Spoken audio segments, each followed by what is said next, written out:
requirements for a PhD, a doctorate in blockbuster filmmaking. The University of Hollywood confers this doctorate on 키들랏 타히믹. 헐리우드 대학을 졸업한 키들랏 타히믹을 소개합니다.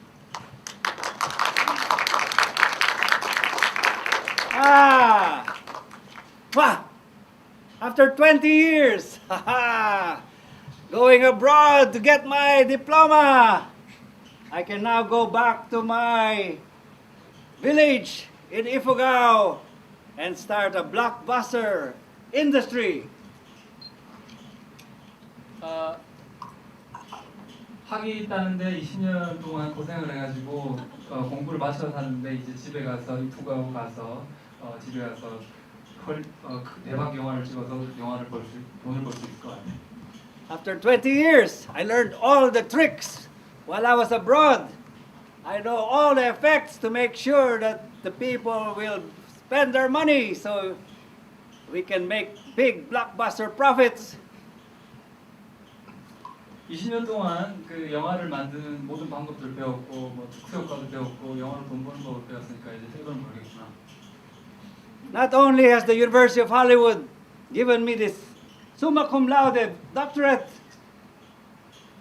they've also found money to finance my dissertation screenplay, Sex in the Terraces. 학교에서 헐리우드 대학에서 학위를 마치고 와서 거기서 이제 스마큼 라우드도 받았고 이제 석사 학위를 받으면서 석사 학위 만들려고 작품도 받았어. 그래서 이제 섹스 온 더 테라스를 찍을 수 있을 것 같아. Okay, now we're back home. The green rice terraces of home. I've missed you for the last 20 years. Home again. 자, 집에 들어와서 이제 계단식 논이 있고 이제 20년 동안 보지 못했던 집에 돌아왔어. So, now, tomorrow we start auditions for our first blockbuster film.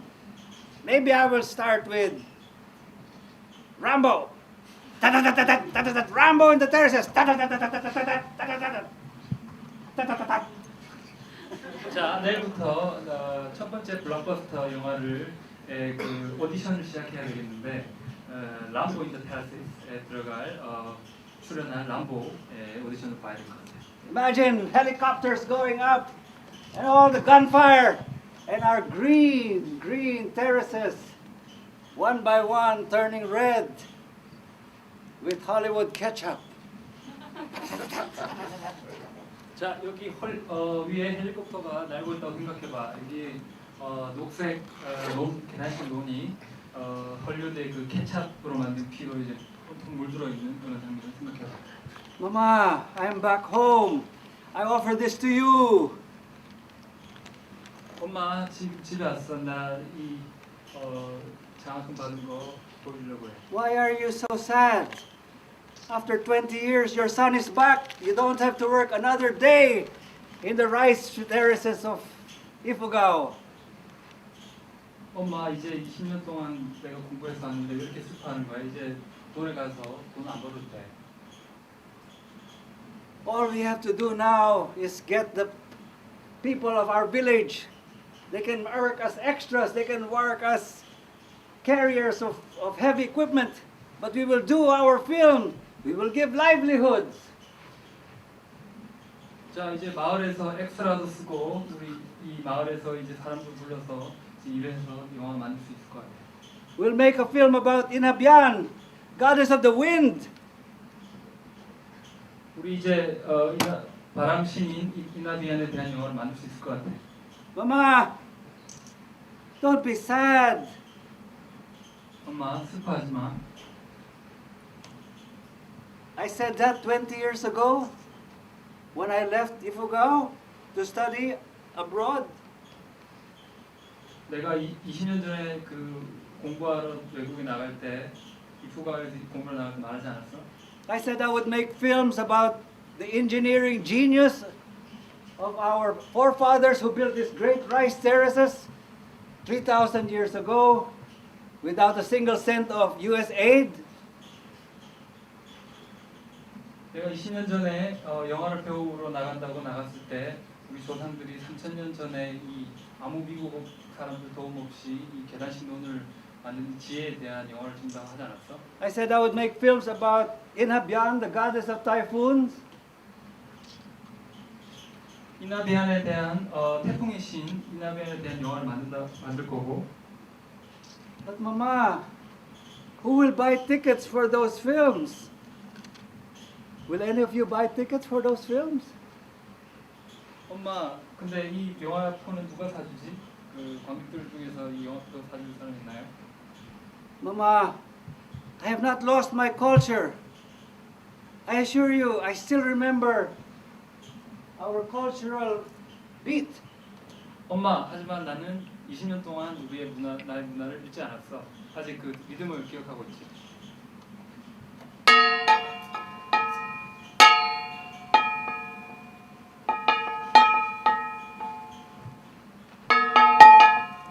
Up, up, up. 1, 2, 1, 2, 3. Does anybody know the Ifugao beat? Please give me a help. 누가 리듬 아는 사람 있으면 좀 도와주세요. 20 years I have not danced in the Hollywood University. 20년 동안 헐리우드 대학에 한 번도 춘 적이 없어서. Okay, concentrate.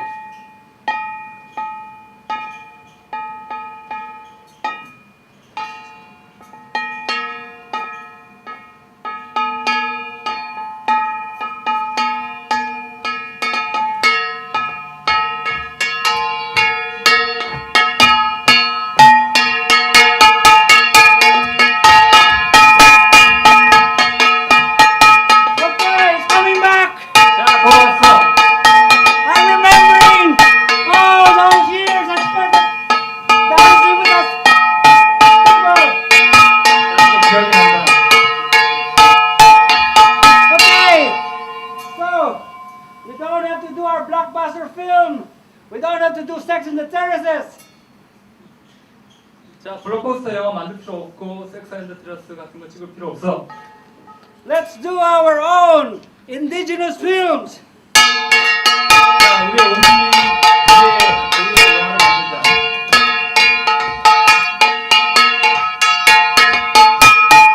Okay.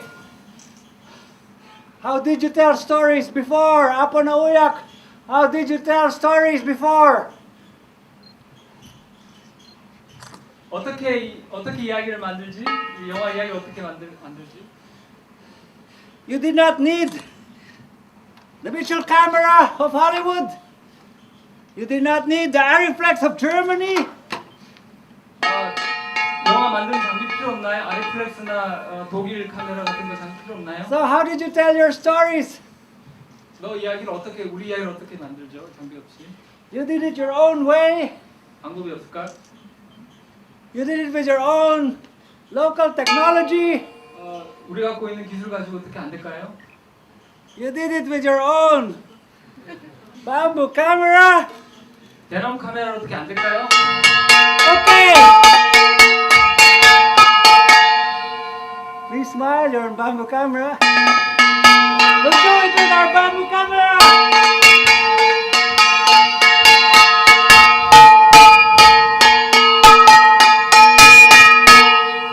Please smile, you're on bamboo camera.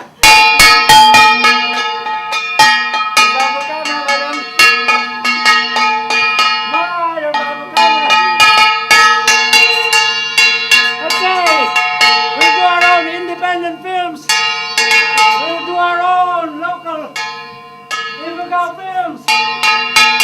We'll do our own for the independent cinema. Long live the independent cinema. Long live the local story.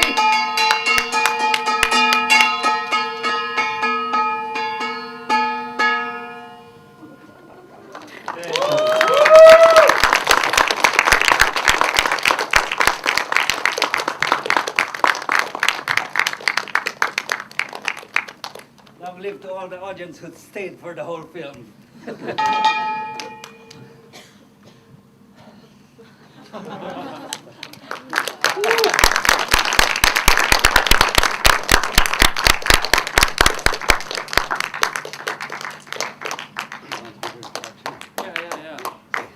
catching my breath. 야, 박수 한 번 더.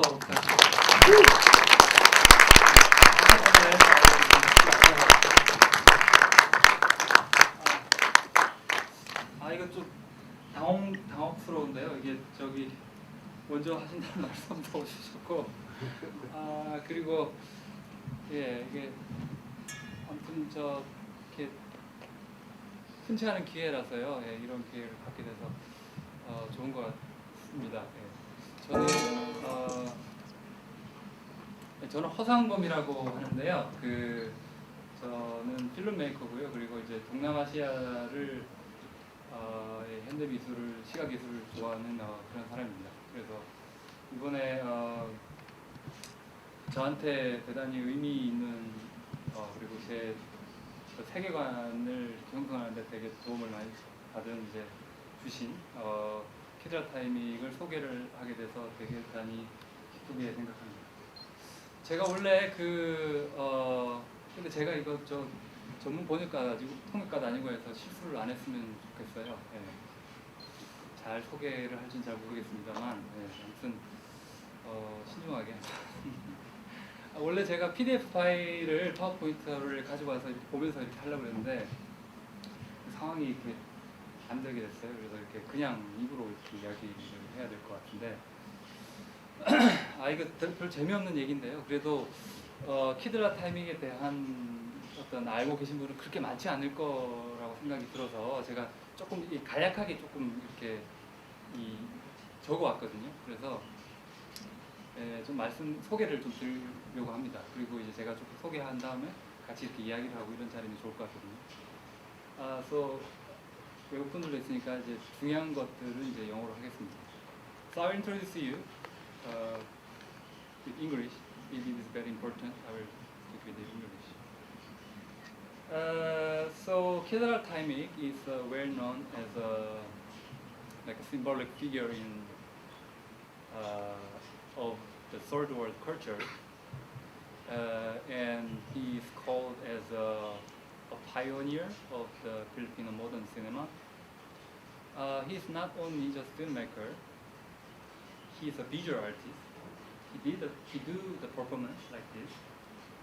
He is a visual artist. He is architecture. He do the design of building. He is also organizer of the community-based art in his hometown. So that's him. 자, 이제 그러면은 한 두세 가지 종류 카테고리를 해가지고 좀 설명을 드리려고 합니다. 조금 지겨우시더라도 좀 설명이 필요하실 수도 있으니까요. 예. 키들랏 타히믹이 처음에 이제 영화를 만드는 거서 이렇게 세상에 데뷔를 하게 된 게 1978년이에요. 향기로운 항공이 이제 베를린 영화제에서 상영이 되고 이제 또 대상을 받은 건 아닌데 원래 영화제라는 것이 대상을 받지 않더라도 뭐 독특한 시각을 갖고 있다 그러면 더 이게 파급력이 큰 법이거든요. 그래서 그 당시에 대단히 좀 큰 파급력을 줬고 이제 그 이후로 이제 어떤 상징적인 인물로 이제 매김을 하게 된 거죠. 그 당시에 어떤 환경적 상황을 조금만 말씀드리면요. 키들랏 타히믹의 영화를 비평적으로 이렇게 해석을 하고 소개를 한 것은 아무래도 북미와 유럽 쪽이라고 할 수 있는데 그 당시는 또 미학적 상황이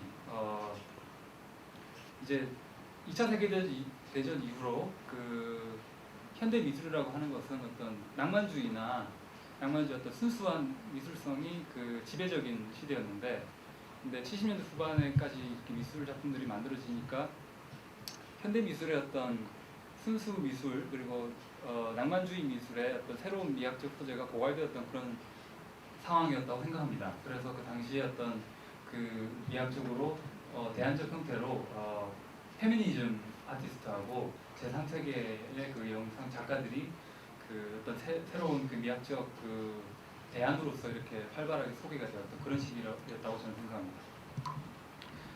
그래서 페미니스트 아티스트들도 활발히 소개가 되었고 그런 어떤 맥락에서 키들랏 타히믹이 당시에 어떤 현대 미술의 어떤 등장을 하게 된 것이죠.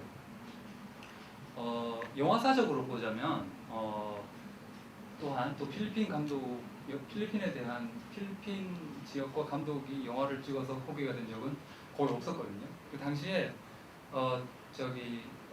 77년도에 리노 브로카라는 그 감독이 문학적인 영화를 만드는 감독인데 네온 불빛 속의 마닐라라는 영화가 있었는데 그게 이제 소개가 칸느 영화제 소개가 된 적이 있어요. 근데 그거는 이제 약간 문학적인 영화였는데 키들랏 타히믹은 자신이 이야기하기로 1년 전에 자기 영화가 나왔다고 해요. 키들랏 타히믹은 조금 더 직접적으로 어떤 그 제3세계 필리핀이라는 그 문맥을 직접적으로 보신 것처럼 이렇게 영화 속으로 드러내니까 조금 영화 문법적으로도 그렇고 좀 더 특이하게 이렇게 다가왔고 또 이제 더 어떻게 어떤 면에서 이 담론화되었던 거죠. 그 당시부터. 그러니까 이제 키들랏 타히믹은 그 이후부터 이제 그 이름이 제3세기 문화의 상징적인 것으로 이렇게 이름을 얻게 된 경로는 영화 감독이 명성을 얻게 된 그 경로는 조금 다른 것 같습니다. 그러니까 뭐 예를 들어서 시각 미술가가 명성을 얻는다든지 아니면 철학가가 뭐 어떤 그 독창성이 있으니까 뭐 예를 들어서 그 사람의 글을 안 읽더라도 어떤 컨셉의 그 철학가라는 거를 저 멀리서 듣더라도 그게 참 독특하면은 그 흘러서 들어왔을 때 독특하면은 그게 이제 퍼지게 되잖아요. 그 독창성으로 인해서.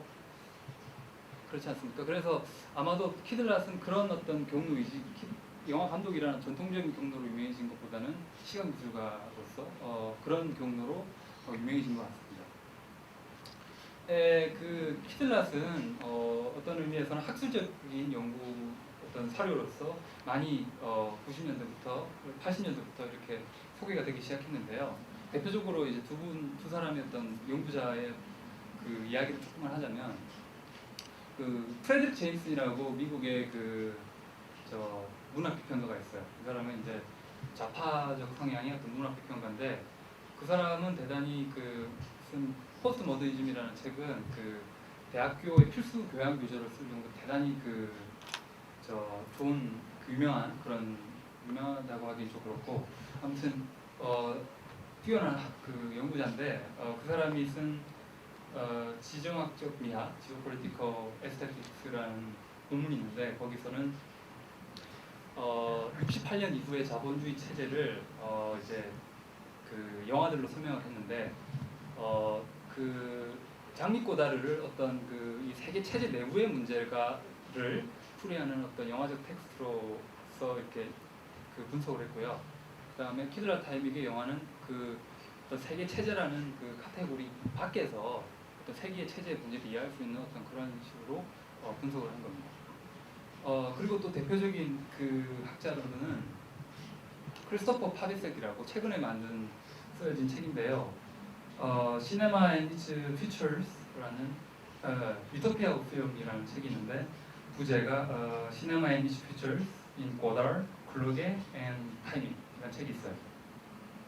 그건 나온 지 몇 년 안 된 책인데 이 책의 요지를 뭐 말하자면 히스토리 두 시네마 장 고다르의 영화를 보면은 영화를 어떤 역사의 그 20세기의 영화를 파운드 푸티지를 이용해 가지고 어떤 역사에 대한 어떤 메타적인 이미지로 이용한 영화인데요. 마찬가지로 이제 그 사람은 이제 키들랏 타히믹도 어떤 다른 어떤 앵글로에서 이 포착한 그런 세계 역사에 대한 메타적인 이미지로서 이렇게 분석을 한 거죠.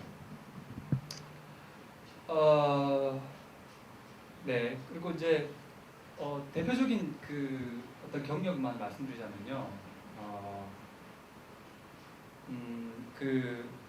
뭐 샌프란시스코 주립대학에서 조금 교수로 일을 했었고요. 샌프란시스코 주립대학은 미국에서는 그 마야 데런이라는 어떤 그 작가도 배출한 대단히 좋은 실험 영화를 밝힌 학교 중에 한 군데이긴 합니다. 그리고 2012년도에는 후쿠오카 문화상을 수상하셨고요. 후쿠오카 문화상은 우리 한국 사람들이 잘 행사할 텐데 어떤 문화계에서는 어떤 대단히 명망 있는 그런 상으로 알고 있습니다. 뭐 문화계의 노벨상이라고도 이야기를 하더라고요.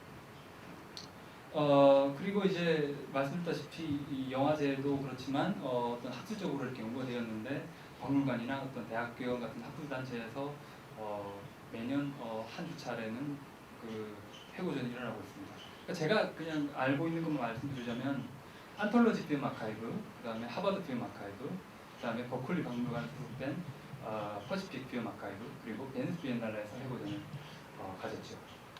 자, 대충 이렇게 제가 정리를 했고요. 네, 이제 뭐 소개해드리겠습니다. 자, 박수를 좀 맞아주시죠.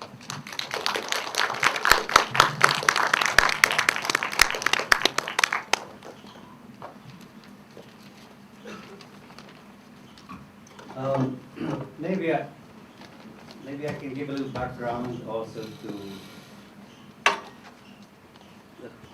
the colonization of the Philippines. We've been under Spain for 350 years, and plus 50 years under the as an American colony, and then plus another 100 years under Hollywood. So we've had almost 4.5 centuries of foreign influence. It's not to say it's bad, but we have had 450 years of influence. 제가 뭐 필리핀에 대한 조금 그 배경 설명을 좀 해드리려고 그러는데, 필리핀은 이제 그 식민지 역사의 오랜 역사를 가지고 있죠. 스페인이 350년 동안, 미국이 50년 동안 식민지를 했고, 또 이제 헐리우드한테 한 100년 동안 식민지로서 영향을 받았죠. 그래서 이런 외부 국가로서의 영향을 받은 것이 큽니다. So maybe as a filmmaker in this generation, I found it almost a challenge to try either a local story or a story that reflects Filipino indigenous values. 영화 감독으로서 저는 지역적 이야기와 그리고 내 자신의 우리 민족의 고유한 그런 이야기를 이야기하는 것에 대해서 책임감을 느끼고 있습니다. That's because most of our commercial films in the Philippines tend to copy the themes and the formulas of the Western filmmaking industries. 왜냐하면 저의 그 필리핀 저희 나라는 그 헐리우드의 주제라든지 그 영화를 만드는 방법론을 카피하고 그런 어떤 상업적인 영화가 주로 만들어지기 때문이죠. I think, as we all know, that the most tested formula for commercial filmmaking is S plus V equals P. Sex plus violence equals profits. 여러분들이 다 알고 있는 그런 방법론 공식인데, 섹스 더하기 폭력은 상업적 방법입니다. 그런 것이 있습니다. It's just to put a proper balance that, in a way, for example, represented by my installation, that if we will only do stories with the Marilyn Monroe kind of formula, if we only play safe, because the only purpose of filmmaking is to make money for the producers, then we will be neglecting the local stories of Inhabian, the stories of indigenous peoples, and the local stories. So maybe independent filmmakers have consciously make an effort to tell the local story. 저는 그 어떤 상업적인 것과 그렇지 않은 것과의 그 균형을 이렇게 갖추는 것이 굉장히 중요하다고 생각하는데, 지금 여기 있는 설치되어 있는 것들로서 보여주듯이 이 어떤 프로듀서는 돈 버는 것이 아주 중요하겠지만은 이 어떤 독립 영화를 만드는 사람이 해야 되는 일은 이런 돈 버는 일과 그리고 지역적인 이야기, 지금 보시는 것처럼 왼쪽에 있는 그 목각 인형은 이나비안이라는 그 지역의 어떤 그 바람의 신인데, 말하자면은 이 지역 이야기와 그리고 어떤 상업적인 것과의 그 균형을 맞추는 게 저는 상당히 중요하다고 생각합니다.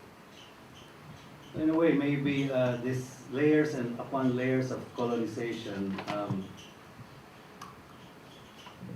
makes it almost natural for us to do a Western kind of story, a blockbuster style story.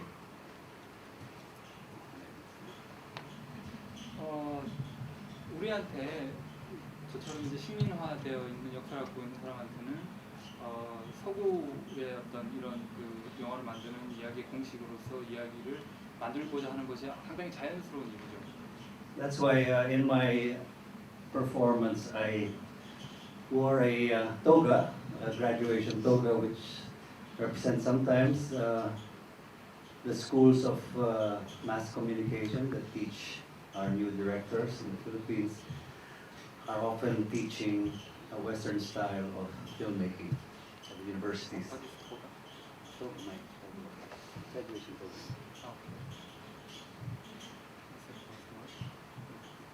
That's why also in my performance I wore my graduation toga, which shows the academic influence on our young graduates who are now directing films. They get westernized already before they leave the university because of a Western education. 서구 방식의 교육을 받은 탓에 이런 그 졸업 이 로고를 있는 순간부터 이 젊은 그 독립 영화인들은 외국적 방식으로 영화를 만들고자 합니다. I'm not saying that everything Western is bad. I'm just saying that maybe we have to look into our local stories because some of them may be more relevant to our next generation. 서구에서 만들어진 게 뭐 무조건 다 안 좋다고 하는 건 아니지만 우리가 이제 다음 세대를 위해서 로컬 지역적 이야기로 영화를 만드는 것은 중요한 일이라고 생각합니다. That's why the bamboo camera represents the local framing. Let us tell stories from our local point of view. 그런 의미에서 지금 제가 갖고 있는 대나무 카메라는 어떤 지역적인 관점을 반영하는 것이라고 생각합니다. You know, I give bamboo camera awards every 2 or 3 years to young filmmakers in the Philippines who somehow their stories are much more resisting the Western formula, whose stories are really digging out those jewels that we have in our local culture. 그래서 저는 매년 그 대나무 카메라 상이라고 하는 상을 매년 필리핀에서 수여하는데 그거는 젊은 영화인들 중에서 어떤 주류적 문법에 저항하고 어떤 소중한 지역의 이야기를 가지고 영화를 만든 사람에게 수여합니다. When I look at television in the Philippines, there's a lot of Korean telenovels, television novels, like Jewel in the Palace. And I think it shows that at least Korean storytellers who use film or video as their medium are still digging out local stories as the basis for their commercial output, whether it's on television or in the movie houses. 한국에서 그 한국 드라마인 뭐 대장금과 같은 드라마는 필리핀에서 아주 유명합니다. 뭐 그런 드라마들은 한국의 이야기를 잘 전달하는 그런 드라마라고 생각합니다.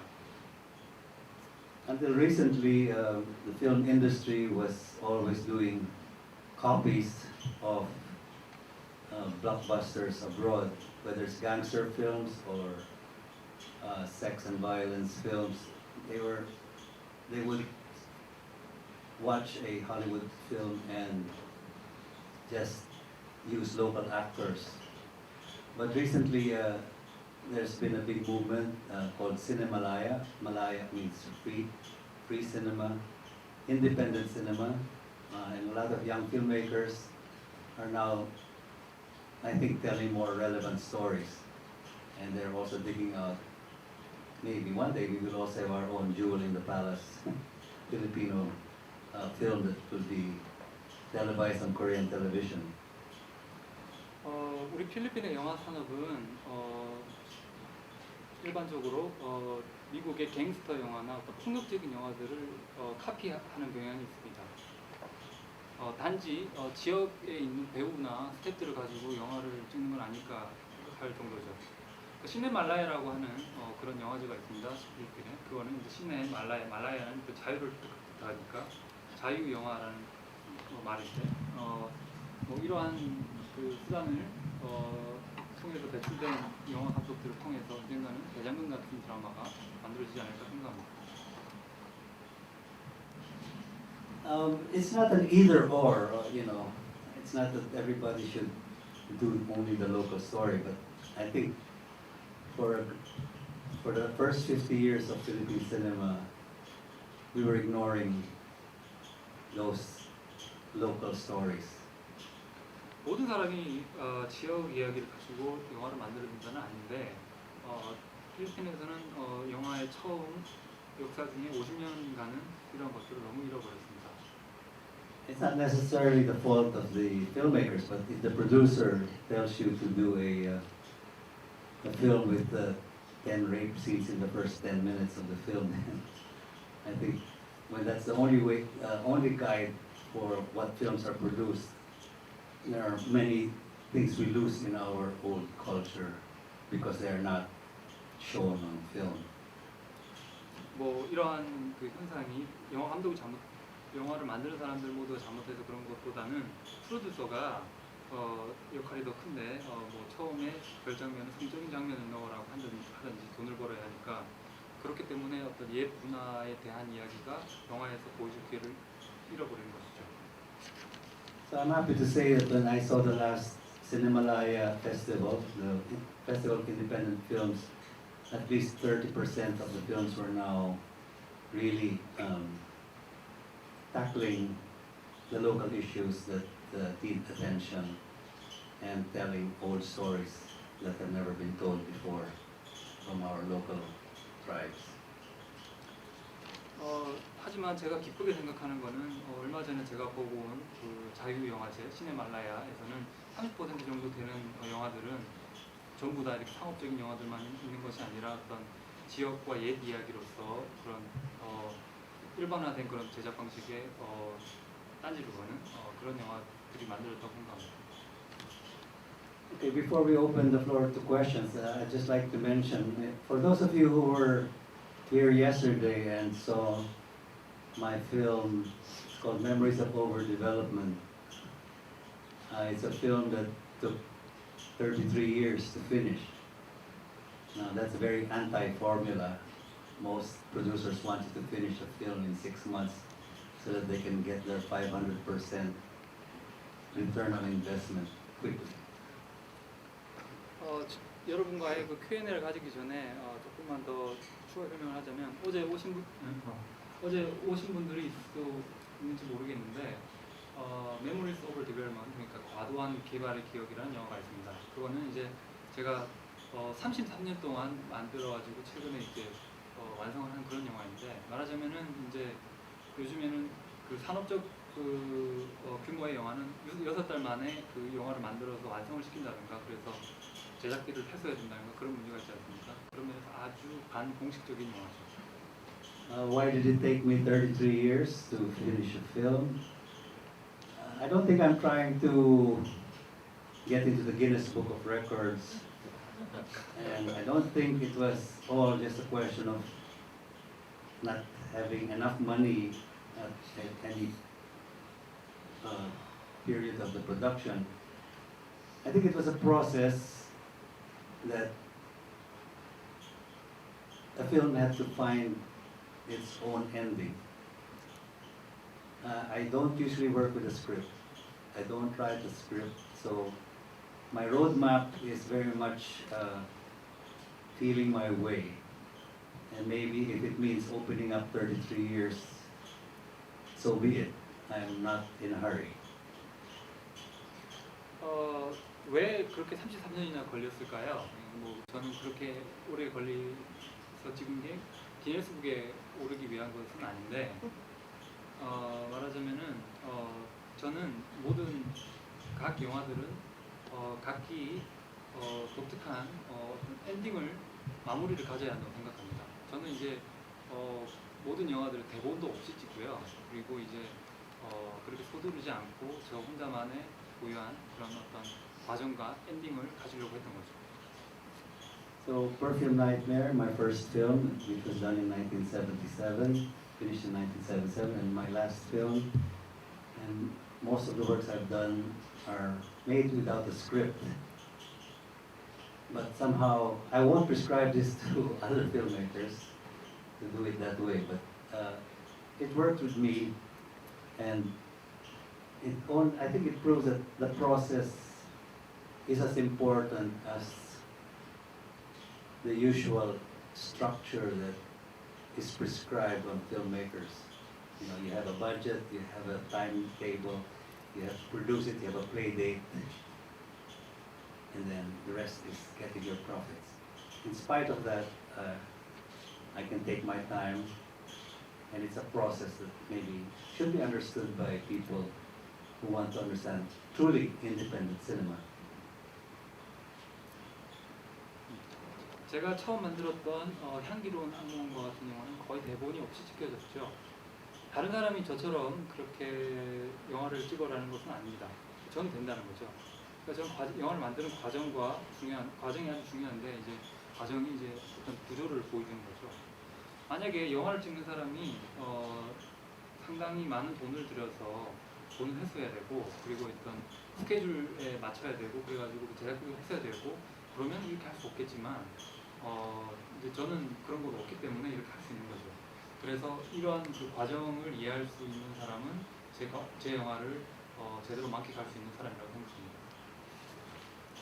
So those of you who saw the film yesterday, the first part of the film you will see me when I was 34 years old, and the last part of the film was when I was 71 years old. Whether you recognize me or not, it's not important, but I think people can experience the process of letting the film happen as the cosmos lets it run. 어제 영화를 보신 분이 있는지는 모르겠지만 그 과도한 개발의 기억 그 영화는 이제 영화가 처음 시작할 때는 33년 전이고요. 그리고 이제 영화가 끝날 때는 저는 지금 72살인데 이제 끝났죠. 이제 뭐 나이 그리고 어떤 시간이 많이 지나고 있는 거는 나이가 많이 들었고 시간이 많이 지나고 있는 건 별로 중요한 거 하지 않습니다. 그러니까 코스모스 우주가 이런 흐름들을 만들어 주는 거죠. Okay, let's open the floor to questions. Lady below in front.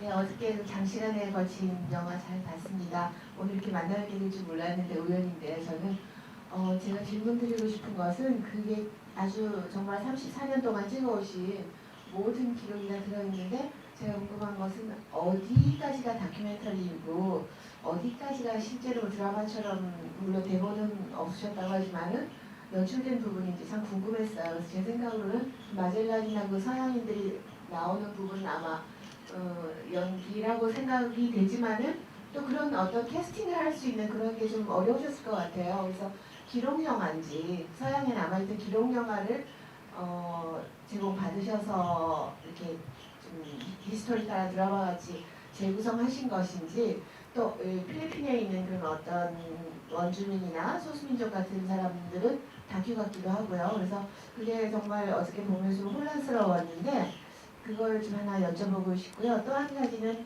34년이라는 변화가 굉장히 필리핀에는 큰 변화가 정치적으로 있었을 것 같아요. 그래서 제가 이렇게 뭐 다른 표현입니다만은 우리나라에 있는 서울의 장춘체육관을 필리핀에서 지어주신 거라고 제가 어디 기록에서 들은 게 있거든요.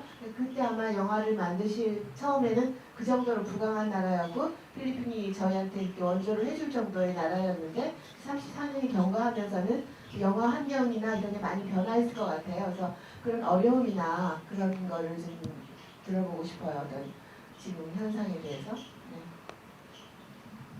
Okay, I think she asked first question she asked is until where is a fiction, until where is not non-fiction. 마젤란 film. In your Magellan film, she asked what is fiction and which one is non-fiction. She feels like Magellan and Western actors looks like non-fiction, but Filipino actors looks like fiction, but Filipino actors looks like non-fiction. So she asked which one is fiction and which is non-fiction. And second question is in our Korean history, Philippines is related with Korean a lot. For example, like a Changchun Stadium, which is a very big stadium in Seoul, that's built by Filipino workers.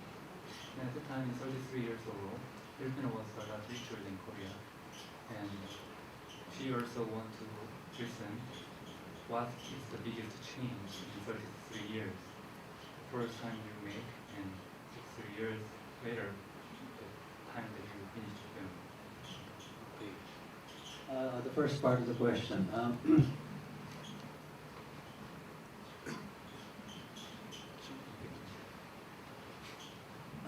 I think for most films it's very clear when fiction is the main format of the film.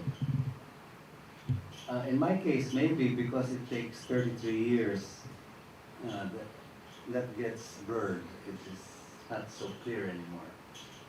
Because many of the aspects of Enrique de Malacca, the slave of Magellan in my film, many of the things he does is also very much a reflection of who Ki들랏Tahi믹 is. That's also a film where I have no script. Usually it's fiction, you write it all down, and your producer tells you, stick to that script. But when you don't have a script, you allow the inside forces and the cosmic forces to work together and come out with a very unexpected product.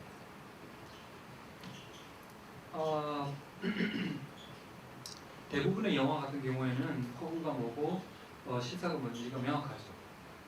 뭐 대부분 보면 이제 허구가 그 대부분을 메인이 주가 되는데 30년, 3년 동안 영화를 만들다 보니까 뭐가 허구고 뭐가 가짜인지 조금 불분명한 것 같아요. 그래서 마젤란의 첫 번째 노예로 나오는 어떤 엘리케라는 자기 자신이 수용된 인물은 어떤 누가 진정한 키들랏 타히믹이라는 인물인지가 반영이 된 거라고 생각합니다. 그 제작자가 없으면은 그 뭐 빨리 만들어줄 필요도 없고 그래서 이제 대본도 없기 때문에 어떤 내적 동기라든지 어떤 우주적 그런 흐름이나 그런 동기들에 의해서 영화가 만들어집니다. So maybe the fiction part that you are talking about is everybody's wearing costumes from the medieval, from 1500. It's based on some historical facts. But because we don't know very much about the slave, I introduce a lot of fictional stories there. But when I tried to finish the film last year, 2013, it was much easier to let all those characters in 1521 come back 500 years later. And yeah, maybe it was easier to be myself and for the characters to play themselves, other characters, so that gives you a non-fictional flavor.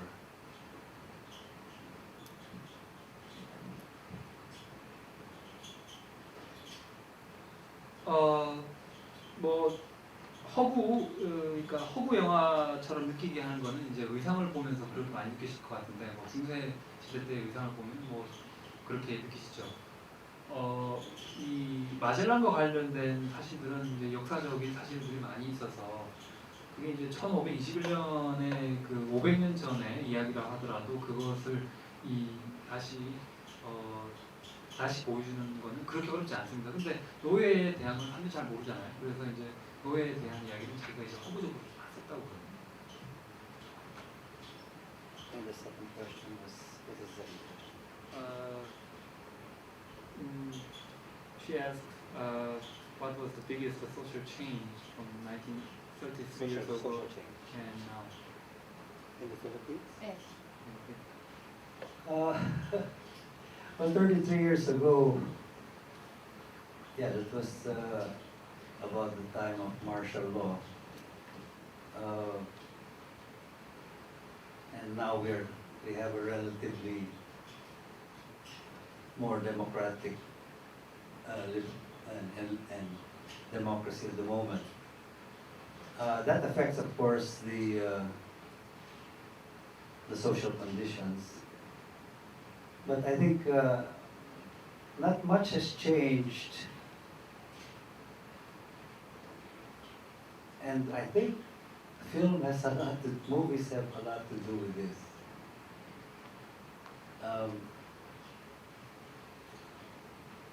We talked earlier about the 450 years of colonial rule, which has ingrained a sense,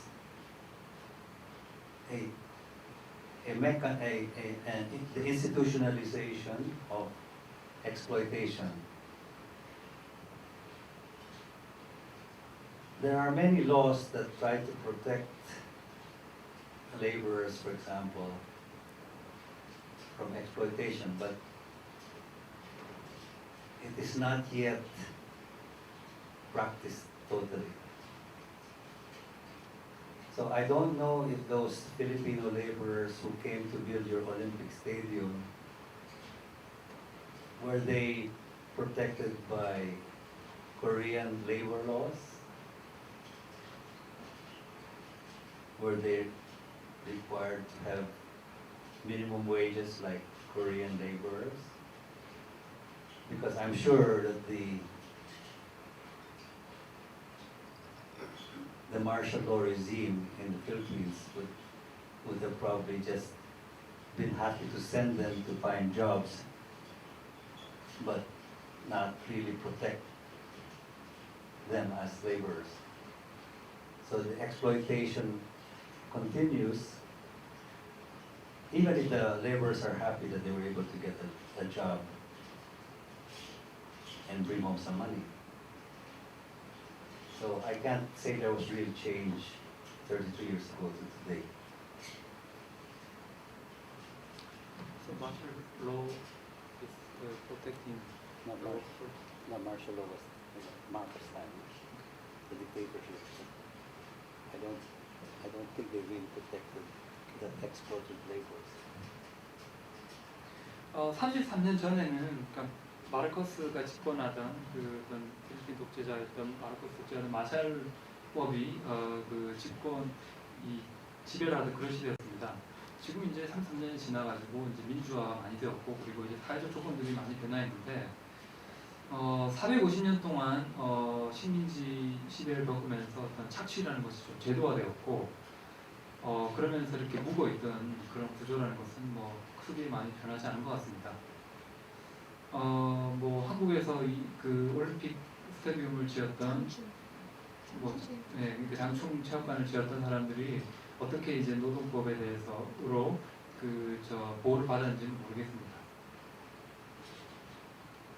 Okay, there's some other questions.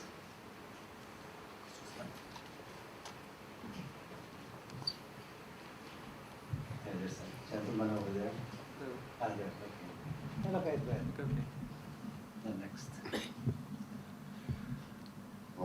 그 감독님의 작품을 만나면서 제 3세계에 대한 이해도 할 수 있었고, 제 3세계에 대한 이해를 할 수 있었고, 제가 질문 드리고 싶은 사항은 그 필리핀어가 있음에도 그 제 3세계 성경의 부분을 잘 다루면서 그 영어를 쭉 사용을 하셨어요.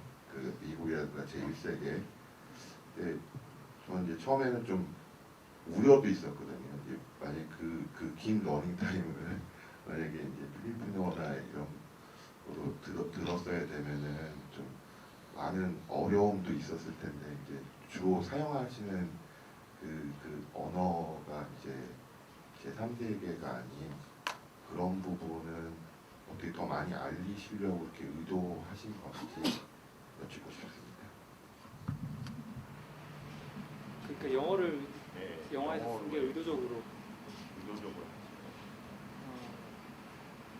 어떤 걸 아니면 작품이나 그 전달한 언어 자체는 제3세계가 아니잖아요. 그래서 그 부분에 대해서 I think his question is the language you use in the film.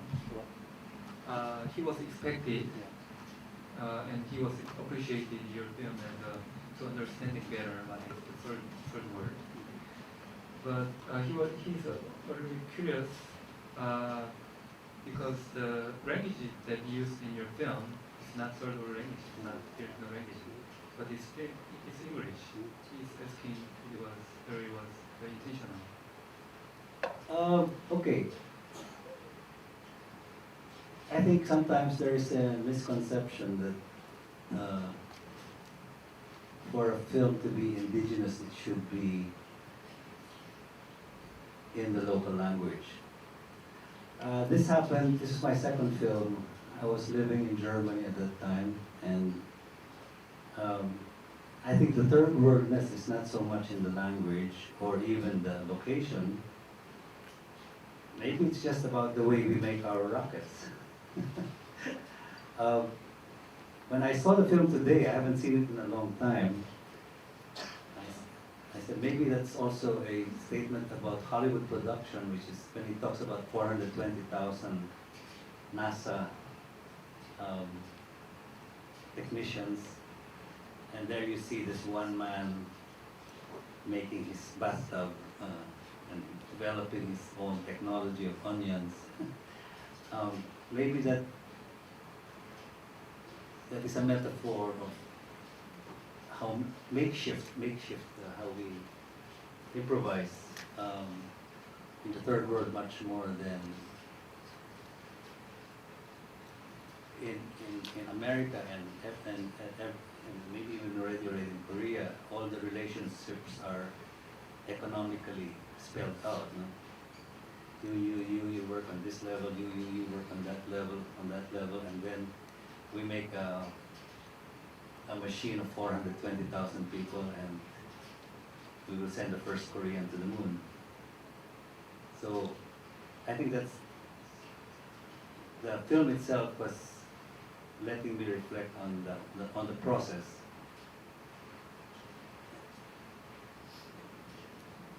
So okay, and back to the language.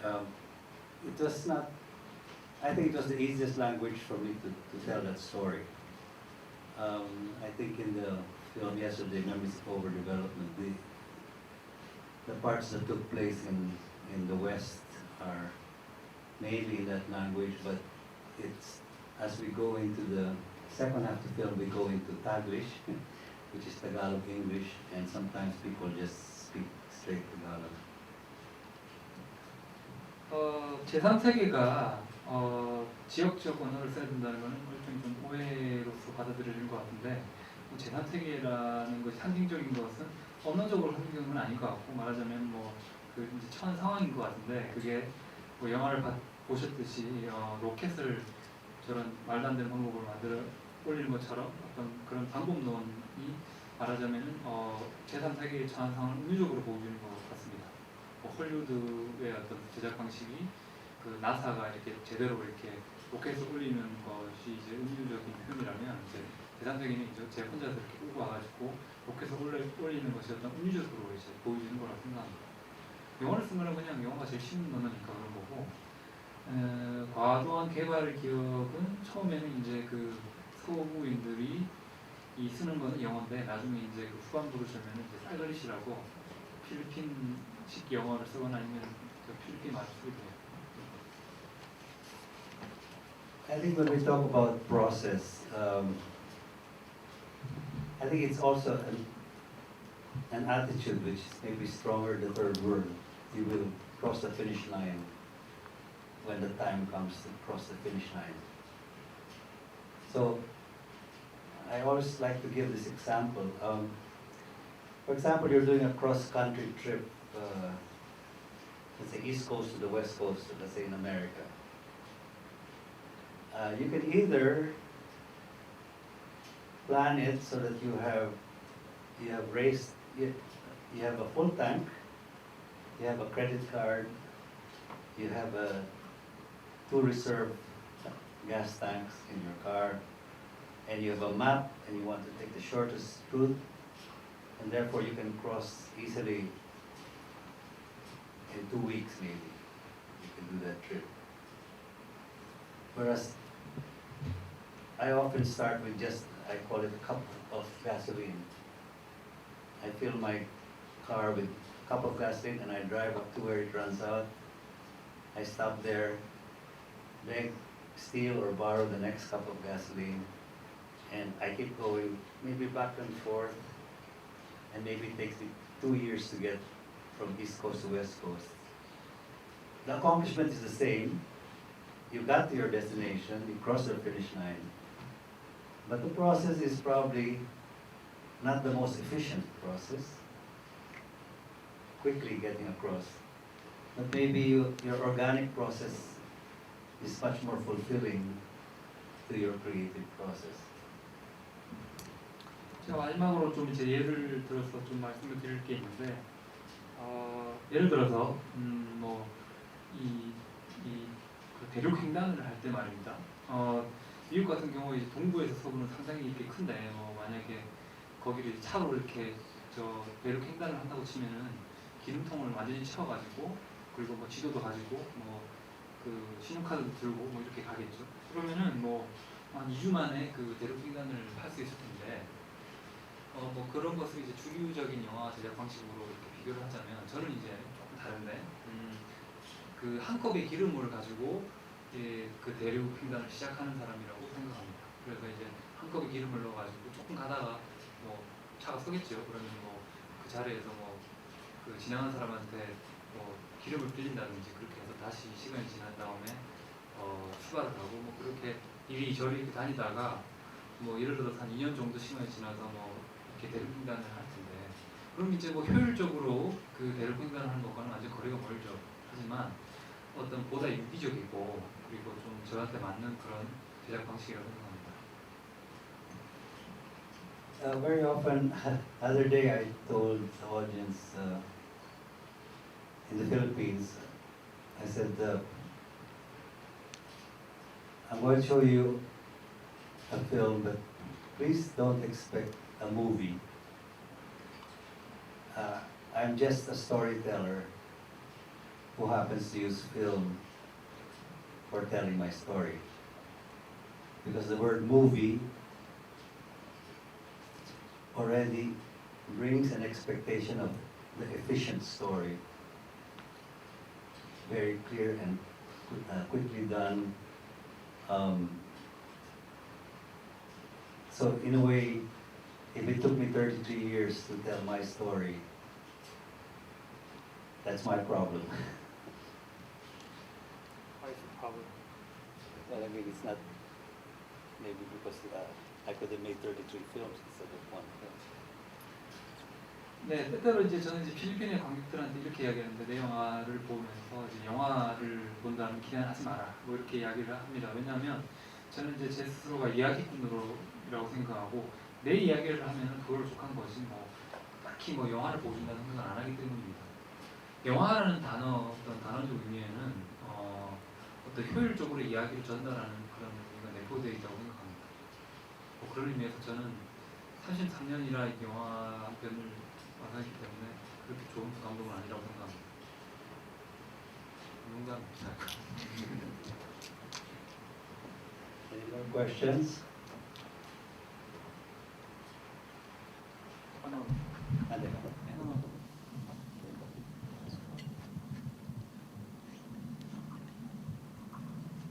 네, 오늘만 영화를 3편을 봤습니다.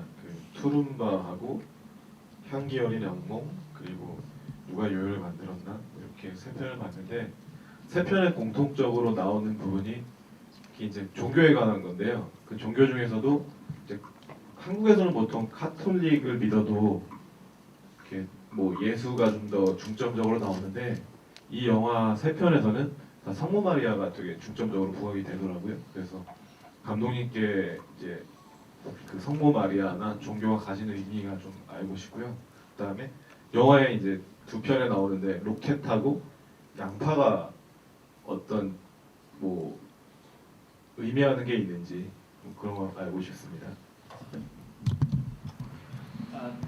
Yeah.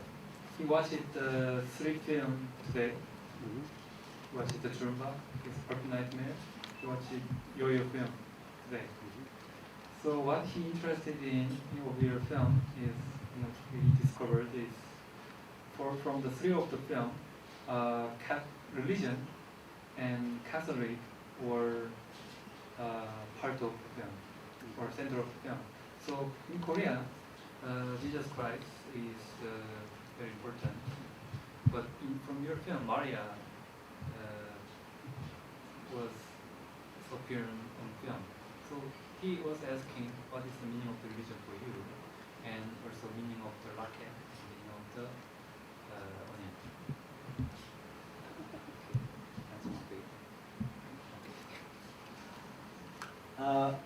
Well, the Philippines is a Catholic country. 80% of Filipinos are Catholics. So you can close your eyes and shoot in any direction, and there's a high probability you will catch a Catholic church or some Catholic ritual on your camera. 필리핀은 이제 80% is it really 8%? I think it's 97%.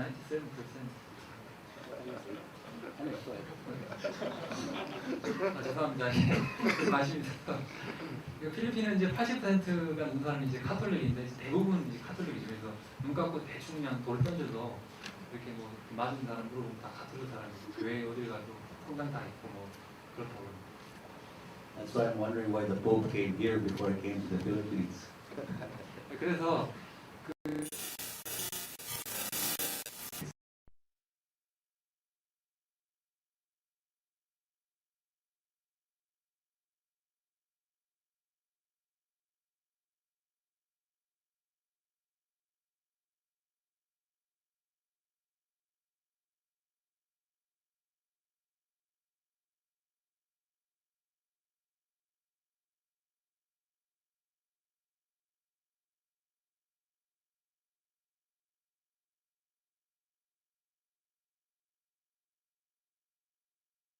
Any special meaning. So when I pray to the Virgin Mary, because I'm going to go abroad, I think that's what most Filipinos would do before they go abroad. They would ask for a safe voyage from Maria. And Maria is a very strong culture in the Philippines. 뭐 특별한 의미는 없는 것 같고요. 그 성모 마리아한테 이렇게 기도를 드리고 외국으로 가는 거는 이제 보통 사람들이 그렇게 하기 때문이고 특별한 의미는 없다고 생각합니다. I was born a Catholic, but because it's the main religion, I don't think a lot of people don't take it anymore. I mean, for maybe a lot of people are just like passive Catholics. But I became a Buddhist about 15 years ago, only because it had a certain meaning to me. But basically, I think the Philippines are very spiritual people. Religion is the organized side of spirituality. But as a spiritual people, I think we have a very high connection with the spirit world and with the upper beings. 저는 그 카톨릭 집안에서 태어났고 카톨릭으로 태어나긴 했는데, 뭐 저는 좀 요즘 들어서 하는 생각은 이제 뭐 많은 사람들이 카톨릭이긴 하지만 필리핀에 그래도 좀 약간 수동적으로 이렇게 카톨릭을 믿는 거라고 생각합니다. 저 같은 경우는 한 15년 전에 불교시가 됐는데, 그건 왜냐하면 불교가 저한테 의미가 있기 때문이죠. 개인적으로 생각할 때 필리핀 사람들은 영적인 사람들이라고 생각합니다. 교회나 성당이 어떤 조직된 경험을, 그 종교적 경험을 주긴 하지만 필리핀 사람들은 좀 더 종교적인 사람들이고 우주와 소통을 한다든지 이 어떤 상회 개념과 이렇게 소통하는 뭐 그런 사람들인 것 같아요. I find your observation very interesting, finding the Maria in every film. And I also realize now when I saw the Yo-Yo film that the astronaut to be invokes her one more time at the end to overcome the 1% of doubt. Maybe it was unconscious that it's still very strong in me. But I think when I made the film, because I had no script, when I saw in Bavaria all those Maria icons with the moon, it was convenient for my moon story. I don't think I had any, and it was almost a feminist statement on my part for feminists that hey, it's not a man who went on the moon, but it was a woman. So I think these things were more important than actually me feeling a very strong liaison with Maria. 그 지적하신 게 상당히 흥미롭고 흥미롭다고 생각합니다. 방금 보신 요요에서 마리아가 많이 나와서 그 우주 비행사가 그 실험을 할 때 영감을 주기도 하고 1% 있는 의심을 이제 없애주기도 하고 그렇습니다. 그리고 저한테 이렇게 상당한 의미가 있는 거죠. 그러니까 이런 거는 이제 대본이 있는 상태에서 찍은 것은 아니었고 이제 어떤 그 제가 있었던 그 독일에서는 성모 마리아와 그런 어떤 그 어니언 타워가 상당히 일반적이기 때문에 찍기 쉬워서 그렇게 찍은 것 같습니다. 그리고 이제 성모 마리아를 영화 속에 남자가 아닌 여성성을 이렇게 드러낸 거는 여성주의적 관점을 드러내는 거라고 생각합니다. And about the onion, I don't think there's any, again, deep symbolism with the onion. It just happens that in Bavaria they call the onion towers, they're called Zwiebelturms. And at that time there was an oil crisis, so the oil crisis sparked me to say, okay, so if somebody's looking for alternative fuel, and to connect it with the onion towers to look like rocket ships, it became a strong theme. And even why the weeping Madonna is crying, it became an extra joke. 영화에서 양파 타워가 이렇게 많이 나오는 거는 그 당시에 이제 올 조커가 있어서 기름값이 많이 비쌌는데 그래서 좀 대안적인 그 원료가 없을까 생각을 하다가 이제 좀 장난스럽게 이 양파를 그 원료로 쓰자 뭐 이렇게 생각한 거죠. 그래서 뭐 성모 마리아가 이렇게 양파가 매워가지고 눈물 흘리고 이러는 뭐 추가적인 그런 농담입니다. I think I don't know. lady there. Okay.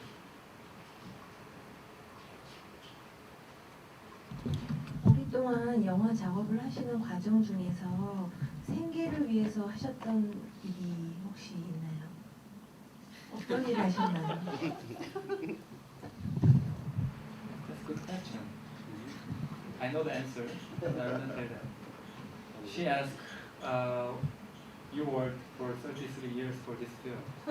What did you do for your living? Well, when I say that the film from then to now lasted 33 years, it does not mean that I am every day just trying to solve the problems of the film.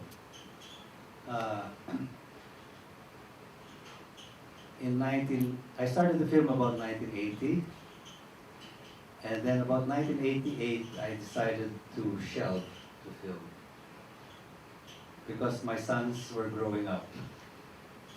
I had 3 boys. They were at that time 4, 7, and 12, and they were growing up, and I said I wanted to experience growing up with my sons. I don't want my film preoccupations to block out being a father. So I said, okay, I will postpone for 5 or 8 years and come back to the film. Well, 8 years became 10 years, became 20 years, until it became 33. And suddenly last year, a cosmic flow made me shift to video and finish my film in video. As a living, I was teaching as a professor, and one thing is that, okay, well, I come from a upper middle class family, and at least I knew that my children would not starve because their grandmother would feed them in the worst situation. So I did not have to sell myself to the industry. I just made experimental films as I went along because nobody would starve because of my playful filmmaking. So 33 years passed by very fast. 여기는 조금 약간 개인적인 그 코멘트를 약간 붙이자면요. 해석하겠습니다. 그러니까 매일 영화를 찍은 게 아니고 1980년에 영화를 찍어서 88년까지는 그래도 조금 그 찍었는데 88년 이후에는 좀 이제 좀 이렇게 좀 약간 처박아뒀습니다. 왜냐하면은 애가 셋이나 되니까 이제 가족 일도 봐야 되고 이제 아버지로서 이제 책임 의무를 하다 보니까 이제 그런 거를 생각하다 보면 가족 일을 좀 등한시하게 되고 이제 그런 걸 원치 않기 때문에 이제 약간만 한 5년만 노후자 한 게 한 8년 되고 10년 되고 10년 되고 그러다 보니까 이제 한 3년이나 됐는데 작년에 이제 좀 이런 우주적인 동기 이런 그에 의해서 영화를 이제 비디오로 완성해야 되겠다고 해서 이제 완성하게 된 거죠. 뭐 먹고 사느냐라고 하는 질문은 뭐 대학에서 강의 교수입니다. 필리핀 대학에서 영화를 가르치는 일로 알고 쉽게 이야기하면 먹고 살만합니다. 그 중산층 가족이라고 이야기했고요. 뭐 애들이 뭐 굶고 살 수는 없기 때문에 할머니가 그래도 좀 밥이라도 먹여주고 이제 뭐 그럽니다. 그래서 이제 제가 뭐 제 자신을 그 산업에 팔지 않아도 될 만큼 그런 환경은 있었습니다. Sometimes when you're making your film, especially the way I do, without a script, and either waiting for cosmic inspirations or waiting for some cosmic accidents to push you on, you wait for these flashes of energy. I have to confess that I think one of the things that almost got me started last year was because from the Jeonju Film Festival, I was selected as one of the people who would receive a grant. I think it was called a digital project. But somehow that didn't happen. So because I think there was a change of politics in the Jeonju Film Festival. But it got me started to think, okay, maybe this is the time to finish the film. And even if the money didn't come, I still got a kick to move forward. Now this is what I say, when the cosmos provides you some kind of an energy surge, and even if that doesn't materialize in terms of funding or in terms of logistic help, in the end, it is a spark that I would like to use. So I continue to film in spite of the fact that my possible funding from the Jeonju digital project didn't come through. In other words, the independent spirit is still strong enough to continue even if somewhere along the line the money stops. 저처럼 대본이 없이 영화를 찍는 사람들은 뭐 예를 들어서 우주적인 영감, 그런 어떤 우연한 사건이나 우연한 어떤 그런 그 기운들을 통해서 이제 영화를 만든 추진력을 얻습니다. 뭐 하나 고백을 하자면은 그 몇 년 전에 전주 영화제에서 어떤 그 국민영화 지원해준 프로젝트에 당선이 돼가지고 선정이 돼가지고 이제 이게 기회다 이래가지고 이제 누군가가 이제 이래 이래가지고 이렇게 좀 동료를 해주는 그런 동기가 돼가지고 영화를 찍게 되었던 게 사실입니다. 뭐 약간 좀 우여곡절로 그때 이렇게 그거 무산되긴 했어도 뭐 이렇게 그게 동기가 돼가지고 계속 영화를 찍는 걸 다시 보시죠. For me, it was like you're ready to go and do it, but then maybe a tsunami happened. Are you just going to give up because the tsunami happened? Just go on. Cosmos will provide.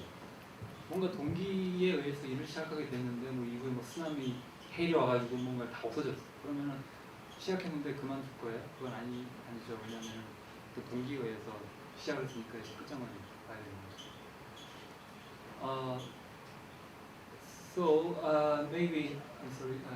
Let me comment why I choose this film. Yeah. 제가 그 질문 조금 받은 것 같으니까 제가 왜 이 영화를 그 저 5편 영화 중에서 이렇게 선정을 하게 됐는지 조금 말씀드리려고 해요. 이게 뭐 약간 둘의 이야기일 수도 있고 그런데 좀 이제 그 키들랏 타히믹의 그 어떤 영화들 중에서 요요 이 영화는 상대적으로 거의 안 알려져 있어요. 정말로 이 영화는 그냥 뭐 이렇게 깍두기를 끼우다시피 이렇게 들어가는 거지. 뭐 영화를 쓰자 그러면 향기로운 악몽이 거의 대부분이고요. 아니면 뭐 학술적인 연구를 할 때는 뭐 이제 그 10년 동안 이제 만들어진 게 왜 노란색은 무지개 가운데 색깔일까? 그게 10년 동안 만들어지고 또 뭔가 좀 학술적으로 윤곽이 좋기 때문에 보여지는데 이건 거의 소개 안 되거든요. 근데 이렇게 튼 이유는 어떤 키들랏 타히믹이라는 작가적 스타일을 이야기를 할 때 그 향기로운 악몽을 찍고 난 뒤에 직후에 만들어졌어요. 그래서 그 당시에 어떤 기대주로서 이렇게 기대를 많이 받고 있었고 뭐 그래가지고 심지어 애니메이션도 들어가 있고 이런 거는 상당히 당시에 업돼 있던 때예요. 근데 영화가 탁 찍었는데 영화 되게 좋아요. 저는 이 영화 제일 좋긴 한데 그렇게 많이 다르진 않거든요. 그래가지고 크게 이렇게 회자된 영화는 아니지만 그래도 어떤 작가적인 스타일을 이야기를 할 때 좀 가장 독창적인 어떤 그런 거를 직접적으로 보여주는 것 같았어요. 그리고 그게 첫 번째 이유고요. 두 번째 이유는 이제 그 키들랏을 알게 된 게 이제 2007년인데 우연찮게 이 사람이 운영하는 그 갤러리를 들렸다가 같이 차 한잔하고 이러면서 이제 뭐 이야기가 길어져가지고 밥 먹으려 해가지고 집에 초대하고 그래서 그렇게 알게 됐어요. 그래서 처음에 이 사람이 나한테 보여준 영화가 이 영화였죠. 그래가지고 되게 큰 집에 가가지고 이 영화 보면서 말도 잘 안 통하는데 이런저런 되게 유명한 사람이 저한테 막 이런저런 좋은 말도 해주니까 그런 게 참 많은 도움이 됐는데 아무튼 그런 거를 추억하는 차원에서 저는 또 이걸 기획하는 것도 있습니다. So I was explaining why I choose the yo-yo of the 5 films because yo-yo is comparably not that known. 14 Nightmares the most, and the yellow film is academically used for the most. The first reason I choose the yo-yo as this event film is because it personally think the film show your style the most specifically. And second reason is that personally it is very meaningful film for me because when I meet you the first time 2007, Yo-Yo is the first film you show me at your dinner. So I can still remember the night. So that's why I picked this film. 또 마지막 질문 하나 받을까요? 괜찮나요? 괜찮아요? May I just say, Blake is my Korean son. He came to Baguio to learn English, and the Cosmos brought him to my art space at a time when there were 1 million people in Baguio for a big festival. And we have kept that relationship over the years. I recommended him to graduate school in America. He got into the Chicago Art Institute. And since then we have been doing ping pong of our lives together for the last 7 years. And I think we exhausted him to try to translate, but I'm happy that he's the one who brought me here. 저 가족처럼 생각합니다. 저 그래서 뭐 어떻게 만나냐면 2007년 전에 그 제가 있는 바기오라는 데서 그 이제 수천 명이 이렇게 인집해 있는 꽃 축제라는 게 있는데 그 거기서 이제 우연찮게 우주적인 뭐 힘에 의해서 제가 운영하는 갤러리에 이렇게 왔었고 이렇게 만나가지고 뭐 알게 되고 또 제가 숫자서를 써줘가지고 대학원까지 들어가게 되고 그래서 뭐 이렇게 지금까지 관계를 맺게 된 거를 그렇게 생각합니다. I guess this is the end of our session. Anyway, later please come and look at the, come closer if you want to look. There's an eagle made of film. Maybe there's a lot of sex and violence in that film, but I think the statement is very clear. 네, 저 와서 이거 구경하세요. 저 이제 뭐 마무리할까요? 이렇게. 네, 고맙습니다.